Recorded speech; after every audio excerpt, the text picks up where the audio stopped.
পড়ছি আমার লেখা দীর্ঘ কবিতা। মুগ্ধতা ছড়িয়ে যেতে যেতে, প্রেম কিছু না, মায়ের জাল কাব্যগ্রন্থ।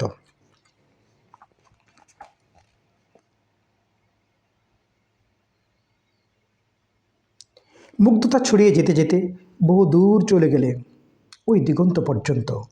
অতটা দূরে কি করে পৌঁছে বলো মানবীয় চোখ আমার? তুমি বললে যা বলার অন্তর থেকে বলো। আমি বললাম অন্তরে বিশ্বাস নেই কবির। বিশ্বাস ভাঙতে ভাঙতে, অন্তর টুকরো হতে হতে যখন অবশেষ কিছু থাকে না, তখনই না একজন মানুষ কবি হয়।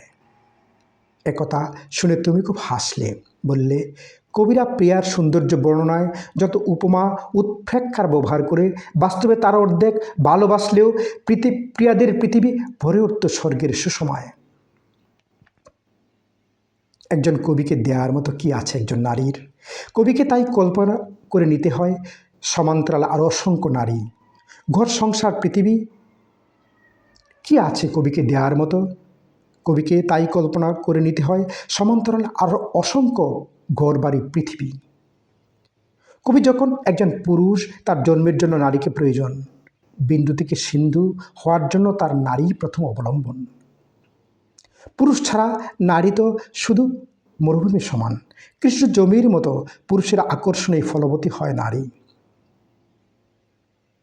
তুমি এরপরও পুরুষের কারণেই নারী হয় বিপদগামী।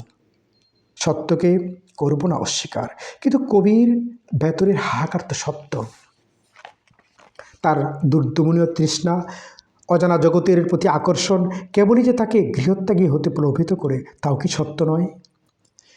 কবি মানে যদি হয় রাক্ষসে ক্ষুধা, সন্ন্যাস, বৈরাগ্য, কবি মানে যদি হয় অজানা চিরন্তনের জন্য হাহাকার, তাহলে কবির জন্য নারীর ভেতরে তো তুলপার কেন?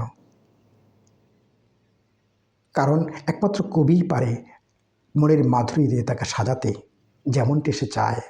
মুক্ততা ছড়িয়ে যেতে যেতে বহু দূর চলে গেলে, ওই দিগন্ত পর্যন্ত। অতটা দূরে কি করে পৌঁছে বলো মানবীয় চোখ আমার? কবিরা না অন্তর্যামী, মানবীয় চোখের দোহাই দিচ্ছ কেন? ভুল, কবিরা মোটেও অন্তর্যামী নয়। কখনো তাদের দৃষ্টি অন্তর্বেদী হয় বটে। কবিরা আসলে বিক্ষুব্ধ জনতার অসংঘবদ্ধ অংশ। তারাও লড়াই করে, এমনকি প্রতি মুহূর্তে, কিন্তু একা। তার একাকিত্বই তাকে কল্পনা ব্লেসে করে তুলে, দান করে বৈরাগ্য। কবির কল্পনা নারীর জন্য সুখকর কিছু নয়। কল্পনা দিয়ে জীবন চলে না। তবু কল্পনাই কবির ঘর। কল্পনা দিয়ে কবি তার ঘরে আগুন লাগায়, আর সে আগুনে পতঙ্গের মতো ঝাঁপিয়ে পড়ে নারী। আর আর সারা জীবন ধরে যা কবি চেয়েছে গভীরভাবে পায়নি, পাবে না কোনো দিন, তাই সে সাজিয়ে নেয় কল্পনার রূপালঙ্কারে। ধন্যবাদ সবাইকে।